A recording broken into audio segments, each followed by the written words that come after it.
ఓం గం గణపతియే నమః. ఓం నమః శివాయ. ఓం శ్రీ మాత్రే నమః. ఓం శ్రీ గురుభ్యో నమః. సర్వమంగళ మాంగళ్యే శివే సర్వార్థ సాధకే శరణ్యే త్రయంబకే దేవి నారాయణి నమస్తే. ఈరోజు మనము గురుగ్రహం అంటే బృహస్పతి మనకి ఈ వైశాఖ మాసంలో అంటే మే 14వ తారీఖున వృషభ రాశి నుంచి మిథున రాశికి సంచారం జరగబోతుంది. సో మే మే 14వ తారీఖు రాత్రి 10 గంటల సమయంలో గురుగ్రహ సంచారం మిథున రాశిలోకి ప్రవేశించబోతుంది అనమాట. సో ఈ మనకి సౌరమండలంలో అతిపెద్ద గ్రహాల్లో ఒకరు గురుగ్రహం. సో ఈ గురుగ్రహం ఏంటంటే మొత్తం భూమండలంలో ఉన్న అన్ని జీవరాశులకి ఈ ప్రభావం ఏ ఏ రాశిలో అతను అయితే సంచారం జరుగుతుంది ఆ రాశికి తగినట్టుగా మన మన ఏమంటారు స్వంతగా మనకు ఉన్న రాశిలో అలాగే గోచార రీత్యా కూడా చాలా మంచి ప్రభావము, చాలా చెడు ప్రభావము. చెడు చాలా తక్కువ. మనకి గురుగ్రహం ఏంటంటే శుభగ్రహం అని అంటారు. దేవగురు అనమాట బృహస్పతి. సో అందుకే ఎక్కువగా చెడు ఫలితాలు అయితే ఇవ్వడు. ఇన్ జనరల్ గా గురుగ్రహము చెడు ఫలితాలు ఇవ్వడు. కాకపోతే ఎక్కడైతే చెడు చేయాల్సి వస్తుందో అక్కడ మటుకు ఆరోగ్యరీత్యా కొద్దిగా ఏదన్నా చిన్న చిన్న అనారోగ్యానికి సంబంధించిన ఏమన్నా వ్యాధులు ఇచ్చేటట్టు ఉండి ఖచ్చితంగా ఇవ్వాలి అనే వాళ్ళ దశ అంతర్దశల్లో ఉండి గోచార రీత్యా కూడా గురు సరి అయిన స్థానంలో లేనప్పుడే మటుకు గురుగ్రహం అలాంటి ఫలితాలు ఇచ్చే అవకాశం ఉంటుంది. కానీ జనరల్గా చూసినట్టయితే మనకి సంతానానికైనా కానీ శుభకార్యాలకి అని అంటే ఒకరు గృహం కట్టుకోవాలి లేదా ఉద్యోగ రీత్యా అక్కడ ట్రాన్స్ఫర్ అవ్వడానికైనా కానీ లేదా కొత్త ఉద్యోగం వెతుక్కోవడానికైనా కానీ దేశ సంచారం కోసమైనా కానీ తీర్థయాత్రల కోసమైనా కానీ గురువు ఎప్పుడు మనకి శుభ ఫలితాలే ఇస్తాడనమాట.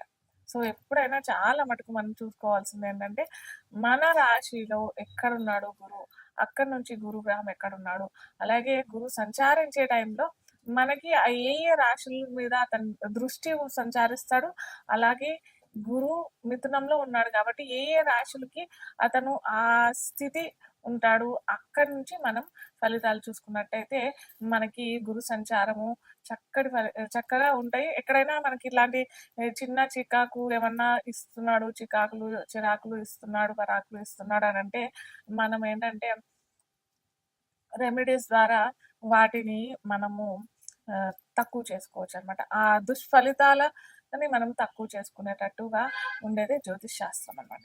సో ఇప్పుడు మనము గురుగ్రహం ద్వాదశ రాశులకి ఎటువంటి ఎలా ప్రభావితం చేస్తాడు, అలాగే ఎటువంటి ఫలితాలు ఇస్తాడు అనేది మనము ఒక్కొక్క రాశిగా చూస్తామన్నమాట.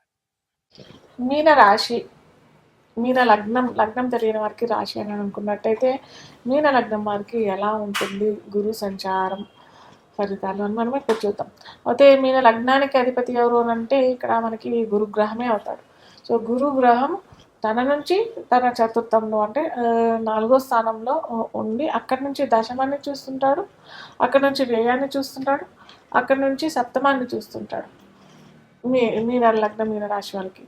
సో ఇక్కడ ఏంటంటే తన స్వయంగా తాను లగ్నాధిపతే కాబట్టి రాశ్యాధిపతే కాబట్టి చతుర్థం అనంటే ఎవరైతే విద్యారంగంలో కొత్తగా ఏమన్నా ఏమంటారు డిగ్రీ ఇంటర్ ఇలాంటి విద్యార్థులు ఉంటారు కదా, కొత్తగా డిగ్రీలో జాయిన్ అవటం ఇంటర్లో జాయిన్ వాళ్ళకైతే చాలా చక్కగా ఈ ఏడాది మొత్తం బాగా ఉంటుంది.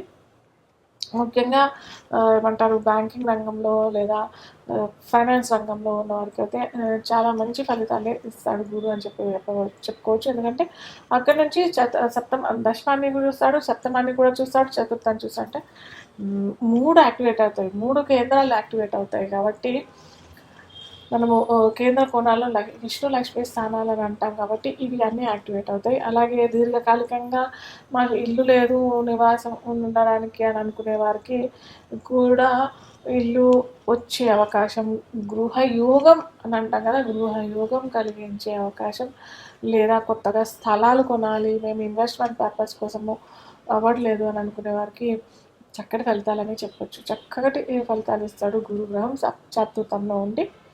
అలాగే ముఖ్యంగా రియల్ ఎస్టేట్ చేసుకునే వారికి, ఆ వ్యాపార రంగంలో ఉన్నవారికి, అలాగే వ్యవసాయ రంగంలో ఉన్న వారికి కూడా కొత్తగా ఏదైనా పంటలు మేము చే చేయాలని అనుకుంటున్నాం రీసెర్చ్ చేసి అది ఎలా ఉంటుందో మేము ఎప్పటి నుంచో అని అనుకుంటాం, కానీ అది అవ్వట్లేదు అని అనుకునే వారికి కూడా చాలా మంచి ఫలితాలే ఇస్తాయి. కాకపోతే ఇక్కడ లగ్నంలో శని సంచారం కూడా నడుస్తుంది కాబట్టి కొన్ని అవరోధాలు ఇయ్యే అవకాశాలు, అన్ని రంగాల వాళ్ళకి అవరోధం వచ్చే అవకాశం చాలా ఉంటాయి. కాబట్టి మీరు దానికి బెంబేలు పెట్టాల్సిన అవసరం ఏమీ లేదు. ఎందుకంటే మనకి ఇక్కడ గురు బలం ఉంది కాబట్టి మీరు చేసే ప్రయత్నాలు అయితే చేస్తూ ఉండండి. కాకపోతే కొద్దిగా నిరుత్సాహానికి గురయ్యే అవకాశాలు, ఎందుకంటే పోస్ట్పోన్ అవుతుంటాయి కదా, తరచూ పోస్ట్పోన్ అవుతుంటే, తరచూ డిలే అవుతుంటే, ఏదైనా ఆటంకాలు కలుగుతుంటే కూడా మనుషులు నిస్సహాయంగా స్థితిలో వెళ్ళే అవకాశాలు ఉంటుంది. కాబట్టి అలా పడకండి, ఎందుకంటే మనకి సత్ఫలితాలే ఇస్తాడు గురుగ్రహం. కాబట్టి అటు వ్యాపార రంగంలో ఉండేవారికైనా కానీ వివాహం చేసుకునే వారికి కూడా చాలా మంచి ఫలితాలు దక్కుతాయి. ఎందుకంటే అక్కడి నుంచి గురువు మనకి ఏంటంటే చతుర్థం యాక్టివేట్ చేస్తున్నాడు అని అంటేనే అటు సుఖస్థానాన్ని కూడా యాక్టివేట్ అవుతుంది. సప్తమాన్ని డైరెక్ట్గా యాక్టివేట్ చేయట్లేదు ఇక్కడ, కాకపోతే సుఖస్థానాన్ని యాక్టివేట్ చేస్తున్నాడు. కాబట్టి వీరికి వైవాహానికి కూడా ఏమంటారు అనుకూలమైన స్థితి అనే చెప్పవచ్చు. సో ఏదన్నా వివాహ ప్రయత్నాలు చేస్తుంటే వారికి సత్ఫలితాలు వచ్చే అవకాశాలు. అలాగే నేను ప్రతిసారి చెప్తూ ఉంటాను, మళ్ళీ మళ్ళీ చెప్తున్నాను, దశ అంతర్దశలు ఖచ్చితంగా చూసుకోవాలి. దశ అంతర్దశలు చూసుకున్న తర్వాతే మీరు ముందడుగు వేస్తే చాలా మంచిది. అలాగే గురువు వీరికి అష్టమాన్ని చూస్తున్నాడు కాబట్టి కొద్దిగా ఆరోగ్యం జాగ్రత్త. ఎందుకంటే శని కూడా సంచారిస్తున్నాడు కదా అదే లగ్నంలో రాశి వారికి. సో ఆరోగ్యరీత్యా అటు డైట్ అయినా ఎక్సర్సైజ్ అయినా ఖచ్చితంగా తూచా తప్పకుండా చేయటం. ఏదన్నా చిన్న ఏమన్నా వ్యాధులు వస్తే కూడా బెంబేలెట్టకండి, ఎందుకంటే త్వరలోనే కర్కాటక రాశికి కూడా వస్తాడు కాబట్టి అక్కడి నుంచి చూస్తాడు. కాబట్టి అష్టమాన్ని చూస్తాడు కాబట్టి మనకి అక్టోబర్లో ఏమంటారు స్పీడప్ అయిపోతాడు గురువు సంచారం. సో అక్కడి నుంచి చూస్తాడు కాబట్టి మీరు బెంబేలెట్టాల్సిన అవసరం ఏమీ లేదు. కొత్తగా వ్యాధులు వచ్చినా కానీ భయపడకండి, అవి ఉపశమనం అయ్యే అవకాశాలు చాలా ఉన్నాయి. కానీ డైట్ ఎక్సర్సైజు ఇవి మాత్రం చూసుకుంటే సరిపోతుంది.